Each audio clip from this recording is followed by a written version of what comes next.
Spring arrives with gentle warmth in Seattle. Rosalind Chen gazed at the cherry blossoms floating past the classroom window as she finished grading papers in the afternoon light. Roosevelt Elementary School where she taught was nestled in a quiet residential neighborhood, filled with families who valued education above all else. Rosalind gathered the math tests scattered across her desk, glancing at the clock and realizing she needed to pick up Ethan soon. Her 8-year-old son would be waiting for her at the after-school program. "Rosalind, you can head out early today if you need to get Ethan." Grace Martinez, the principal, appeared in the doorway with her warm smile. She had always been supportive of Rosalind's situation as a widowed mother trying to balance teaching and parenting. "Thank you so much, Grace. I really appreciate your understanding," Rosalind replied, quickly packing her lesson plans into her worn leather bag. Her shoulders carried the weight of exhaustion that never seemed to fully disappear. Being a single mother while maintaining her dedication to 25 third graders was a constant juggling act. Ethan's father had died in a construction accident when their son was just 11 months old. For 7 years since then, Rosalind had built their life together from the ground up. Though their teacher's salary kept them in a modest rental house, their home overflowed with love and learning. After picking up Ethan from school, Rosalind pulled into their driveway and noticed her phone buzzing with notifications from the Chen family group chat. She helped Ethan with his backpack and unlocked their front door, her mind still on the parent conferences scheduled for next week. The living room felt warm and welcoming, filled with Ethan's artwork and the soft glow of evening light filtering through their small windows. "Mom, look what I made in art class today." Ethan bounced toward her, holding up a colorful painting of their family. His enthusiasm instantly melted away the stress from her long day of lesson planning and meetings. "This is beautiful, sweetheart. Tell me about all these colors you chose," Rosalind said, kneeling down to examine his artwork more closely. "The blue is for when we're happy, and the yellow is for when we laugh together," Ethan explained, pointing to different sections of his painting. While heating up leftover pasta for dinner, Rosalind finally checked her phone and saw a series of messages in the family chat. Since Thomas Chen had passed away from a heart attack 5 years ago, the family dynamics had shifted dramatically. Patricia Chen, her mother-in-law, had always favored Celeste, her daughter-in-law who married into wealth and social media fame. Thomas had been the one person who truly understood Rosalind's dedication to education and her dreams of giving Ethan every opportunity. Rosalind hesitated before opening the chat, knowing that family conversations often left her feeling like an outsider looking in. As she scrolled through the messages, one announcement made her heart skip a beat. During dinner, Ethan noticed her distracted expression and reached across their small kitchen table to touch her hand. "Celeste is having a party. Can we go, Mom?" Ethan asked, his face lighting up with excitement. For him, any family gathering meant cake, cousins, and the chance to dress up in his favorite button-down shirt. Rosalind forced a smile, but inside her stomach twisted with familiar anxiety. How would Patricia and Celeste treat them at this celebration? At recent family events, she and Ethan had always felt like charity cases rather than cherished family members. That night, after Ethan had fallen asleep clutching his favorite stuffed dinosaur, Rosalind sat on their secondhand couch and pulled out a photo album from the coffee table drawer. She traced her fingers over pictures of Thomas Chan, remembering how his eyes always lit up when he talked about his vision for educational technology. Thomas Chan may have appeared to be a focused IT entrepreneur to the outside world, but he was always gentle with Rosalind and genuinely interested in her teaching philosophy. Since the day he died, Rosalind felt as if her connection to the Chin family had been severed completely. The next morning, while Ethan ate his cereal and practiced spelling words, Rosalind gathered her courage and called Celeste. "Hi Celeste, thank you for including us in the celebration. Ethan and I would love to come to the party," she said. On the other end of the line, Celeste's voice carried a hint of surprise mixed with what sounded like annoyance. "Oh, you're actually coming? How wonderful. Patricia will be so pleased to see you both." Rosalind could practically hear the fake smile through the phone as she continued the conversation. "Ethan is really excited about it. He's been asking about his cousins all week." "Yes, of course he's welcome. But Rosalind, you do understand this is at Le Bernardin, right? It's quite an upscale establishment. I hope you have something appropriate to wear," she asked. Those words stung like a slap across her face, but Rosalind kept her voice steady and professional. Don't worry, we'll make sure to dress appropriately for the occasion. After ending the call, Rosalind stared out their kitchen window at the neighbor's garden, watching a mother robin feed her babies. She made the decision to attend this celebration for Ethan's sake and to honor Thomas's memory. On Saturday evening, the exclusive Le Bernardin restaurant in downtown Seattle was transformed into a private celebration space. Crystal glasses caught the light from elegant table settings, and imported flowers created an atmosphere of sophisticated luxury. Rosalind and Ethan stepped out of their aging Honda Civic and approached the restaurant entrance, both wearing their best clothes. Rosalind had spent 2 weeks' worth of grocery money on a simple black dress from Nordstrom Rack, and Ethan wore his church clothes with a new tie. Even dressed in their finest, they felt underdressed compared to the other guests arriving in luxury cars and wearing designer outfits. The women glided past them in shoes that cost more than Rosalind's monthly car payment, while the men adjusted cufflinks that probably cost more than her weekly salary. "Mom, everyone looks like they're going to a movie premiere," Ethan whispered, tugging at his collar nervously. His wide eyes took in the scene with a mixture of wonder and uncertainty. "They do look fancy, don't they? But remember, we belong here too. We're family," Rosalind squeezed his small hand reassuringly.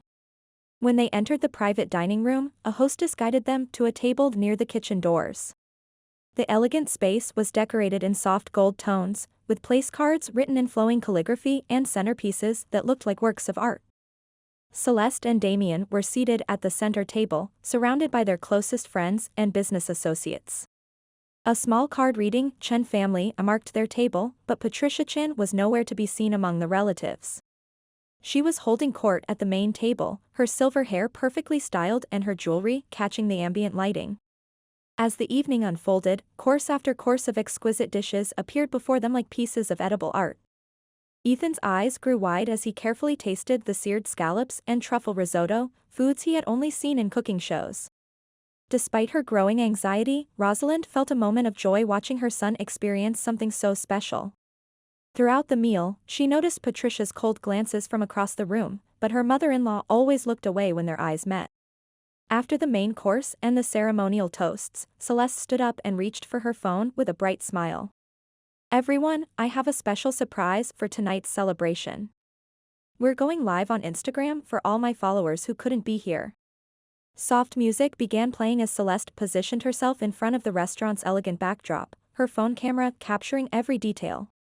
Suddenly, she turned the camera toward Rosalind and Ethan's table, the phone's light creating an impromptu spotlight.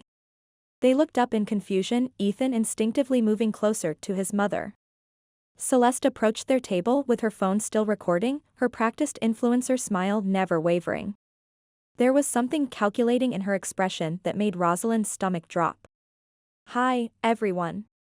So many of you have been asking about our family, and I want to introduce you to someone very special," Celeste said in her perfectly modulated social media voice.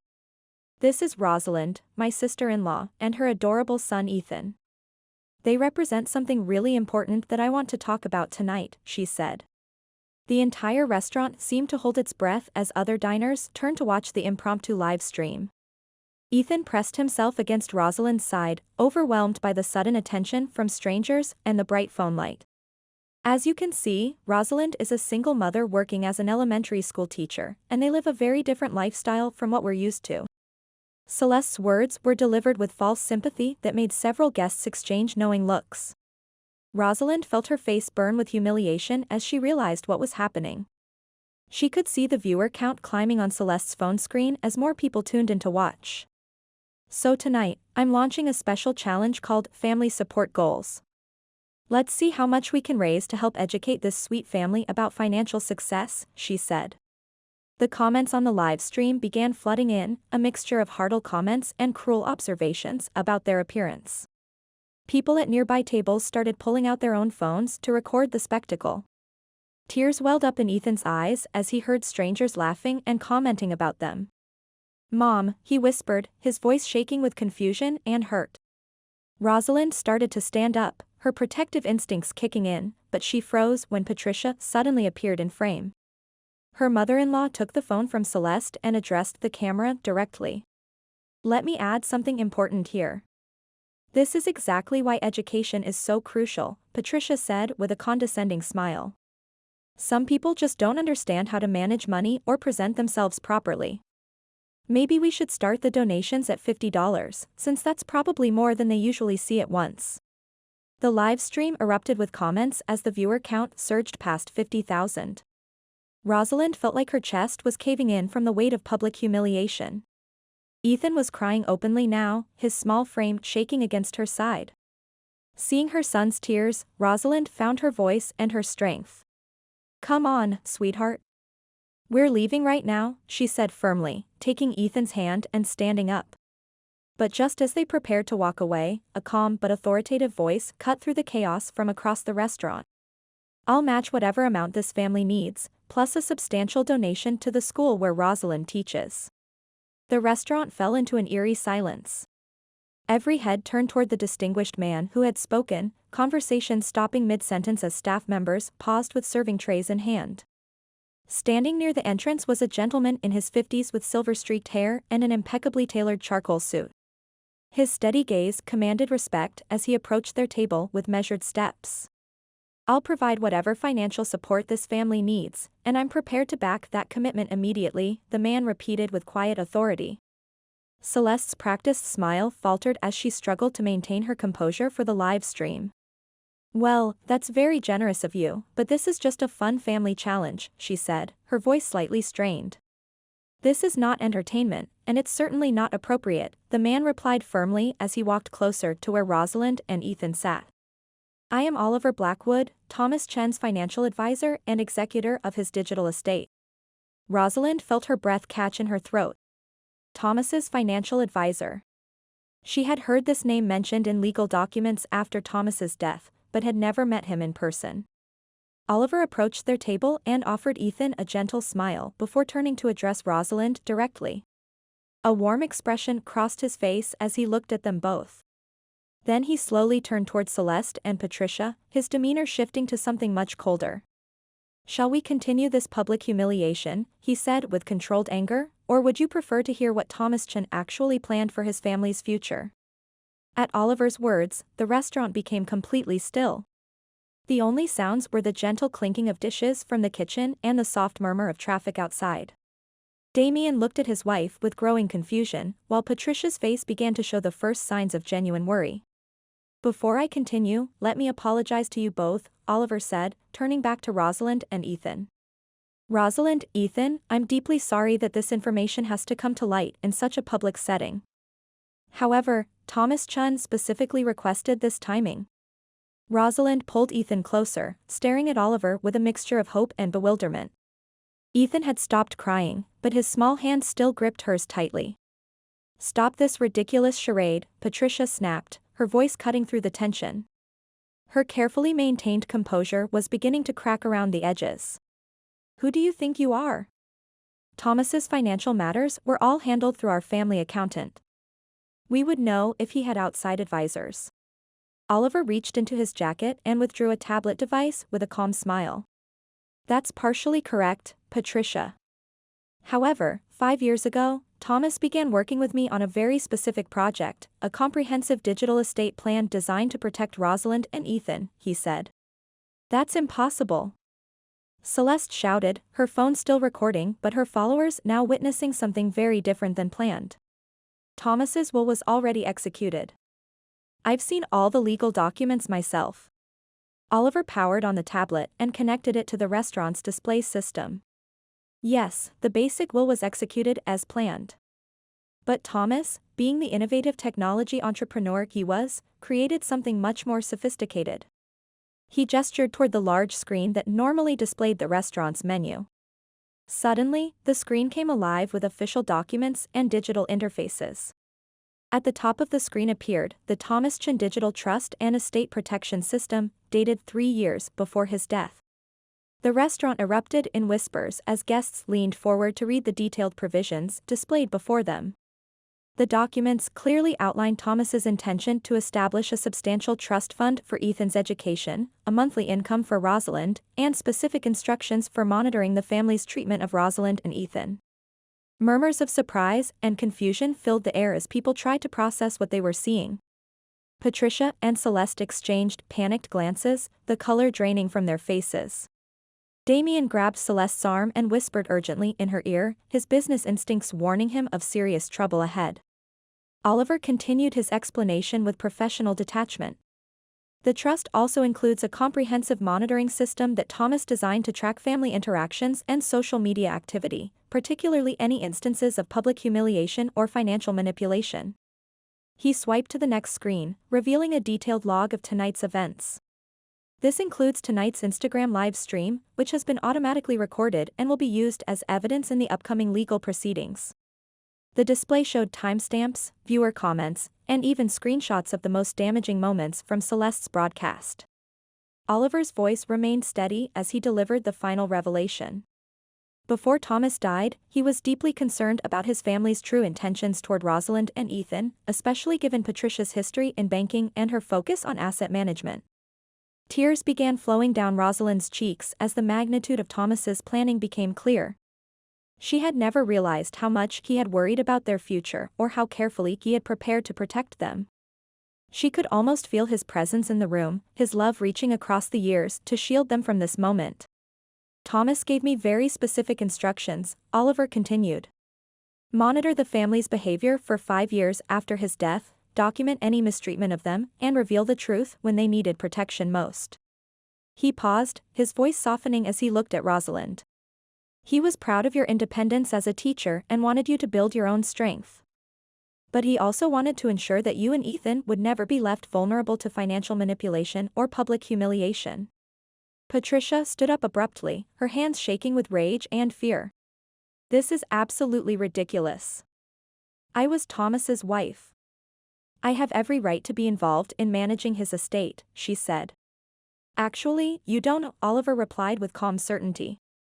This digital trust system has been validated by the Washington State Supreme Court, and all procedures are legally binding. In fact, Judge Patricia Williams, who validated the system, is dining at table 12 tonight. He nodded toward a distinguished woman in the corner who raised her hand slightly in acknowledgement. The judge's presence added an official weight to the proceedings that made everyone realize this was far more serious than a family dispute. This is fraud. Celeste screamed, her phone still recording her own meltdown. We haven't done anything wrong. This is just a family celebration. Oliver opened his final application on the tablet. Then perhaps we should listen to what Thomas Chen himself has to say about tonight's events. He tapped the screen, and suddenly Thomas's voice filled the restaurant through the sound system. Rosalind and Ethan, if you're hearing this message, it means that Oliver has followed my instructions, and you're probably feeling confused and overwhelmed right now. First, I want to tell you how sorry I am. I'm sorry that this message had to be delivered in such a public way. But I need you to understand something very important. I planned all of this to protect you both. I spent years watching Patricia and Celeste, and I saw how they looked at our family's financial future. I knew that after I was gone, they would try to control you through money and social pressure. But you, Rosalind, are the strongest person I've ever known. Your dedication to teaching, your love for Ethan, and your integrity. These are worth more than all the money in the world. The trust fund I've created will ensure that Ethan can attend any college he chooses. And you'll never have to worry about bills or rent again. But more importantly, you'll never have to tolerate being treated as less than the incredible woman you are. Ethan, sweet boy, I know you won't remember me much, but I want you to know that your grandpa loves you more than all the stars in the sky. Take care of your mom, study hard, and always remember that kindness is more valuable than money. To anyone who might be listening to this message, especially Patricia and Celeste, I want you to understand that real family doesn't humiliate each other for entertainment. Real family lifts each other up, protects each other, and loves unconditionally. I hope you've learned something from tonight. With all my love, Thomas. When the recording ended, the restaurant remained in complete silence. Tears were streaming down Rosalind's face as she realized how deeply Thomas had loved them and planned for their protection. Ethan looked up at her with wonder in his eyes. Mom, was that really Grandpa? Did Grandpa really leave that message for us? He asked, his voice filled with awe. Rosalind hugged him tightly, her voice thick with emotion. Yes, sweetheart. He loved us so much that he made sure we'd always be safe and taken care of. Patricia and Celeste sat in stunned silence, their faces pale with shock and the dawning realization of what they had lost.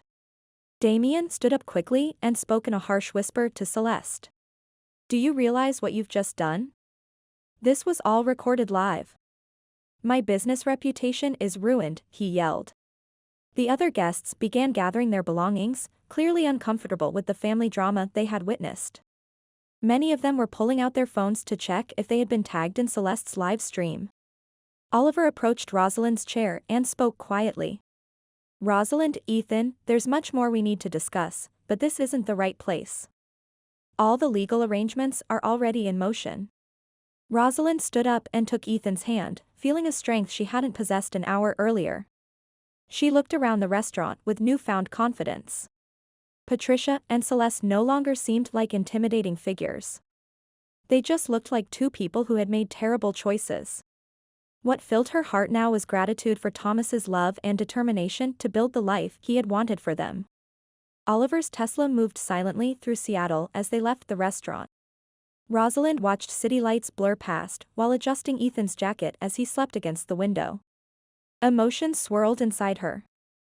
Love for Thomas's planning, hurt from Patricia and Celeste's cruelty, and shock about their true financial situation.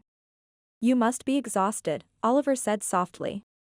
I've arranged the Fairmont Olympic Hotel tonight. Tomorrow we'll begin legal proceedings. Why didn't Thomas tell me about this? Rosalind asked shakily.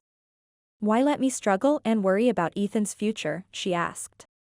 Thomas wanted to protect you while honoring your independence, Oliver replied.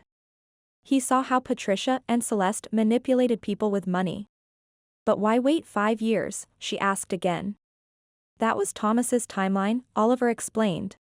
He wanted you to thrive independently and knew Patricia and Celeste would reveal their true nature eventually.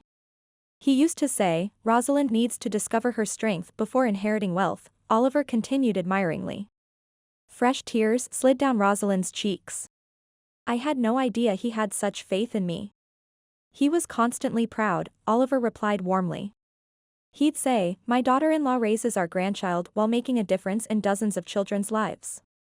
She's already successful in what matters most. The following morning, Rosalind arrived at Oliver's office with Ethan.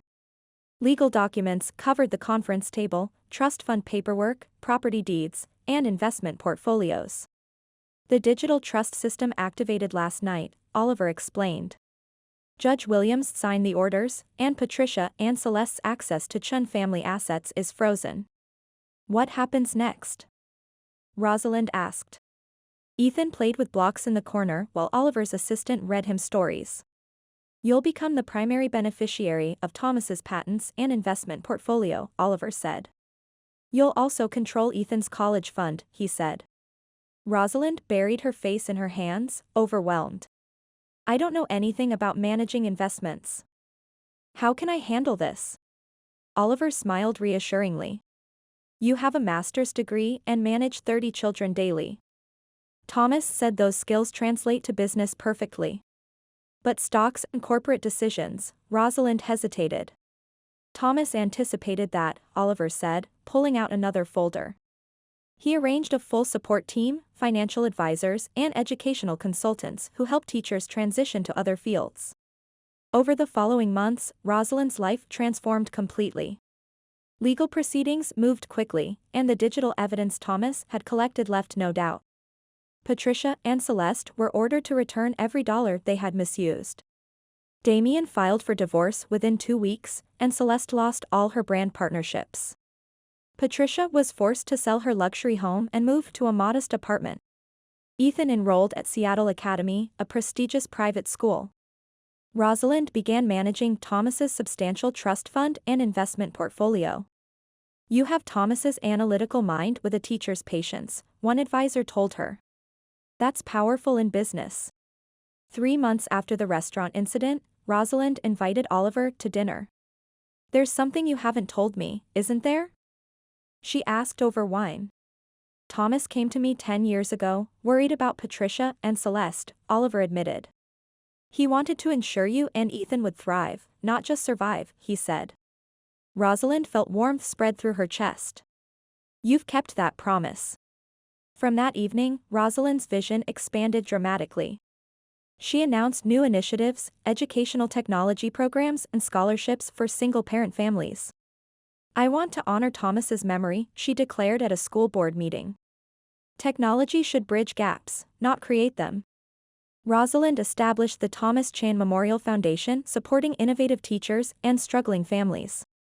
Ethan became an enthusiastic ambassador. Mom, I want to help kids whose dads aren't here anymore, he said one morning. You absolutely can, sweetheart, Rosalind replied, hugging him tightly. Her relationship with Oliver deepened naturally. He became a trusted friend and father figure for Ethan. Oliver joined them for hiking, museum visits, and soccer games. In Thomas's old office, Rosalind picked up his favorite family photo. Thank you for believing in us, Thomas. I'll make you proud. Outside, the Seattle skyline sparkled with promise and possibility. In a small apartment in Tacoma, Patricia Chun stood by the window watching raindrops fall. Her designer clothes had been replaced with discount store basics. Celeste worked on her laptop, applying for entry-level jobs. Her influencer career had collapsed after the restaurant incident went viral, and Damien had divorced her. Mom, would you like some coffee? Celeste asked quietly.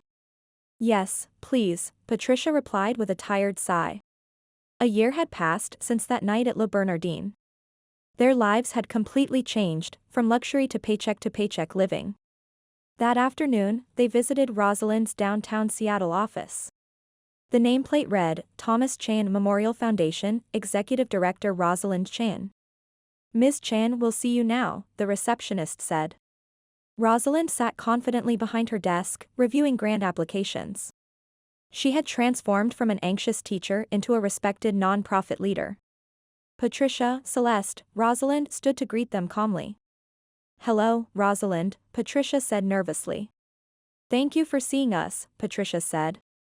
Please, sit down, Rosalind gestured to chairs around a conference table.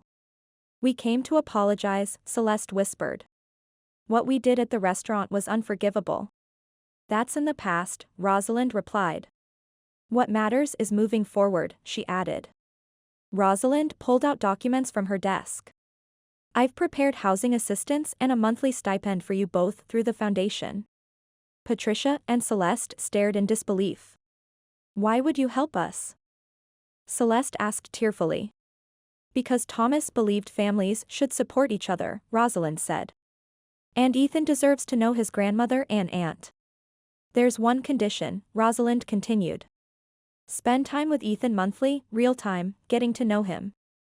Tears flowed down Patricia's face as she realized this was her chance for genuine family love. On Christmas Eve, Rosalind's new home in Queen and glowed with warm light from every window. Around the beautiful evergreen tree were Ethan's classmates from Seattle Academy, colleagues from the Thomas Chan Memorial Foundation, and special guests including Patricia and Celeste. The house was filled with laughter, the aroma of homemade cookies, and the sound of children playing board games in the living room. A toast to new beginnings and the family we choose to build together, Oliver said, raising his wine glass as the adults gathered in the kitchen.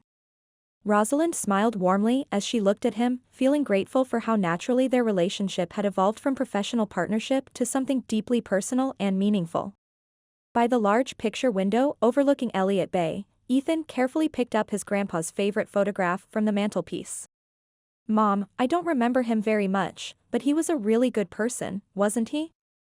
He asked, studying Thomas's smiling face in the photo. Rosalind knelt down beside her son and wrapped her arms around him. Yes, my love. Your grandpa was the kindest, smartest man I've ever known, and I know he's watching over us with so much pride. Outside the window, soft snowflakes began to fall on the Seattle skyline, creating a peaceful blanket over the city they now called home.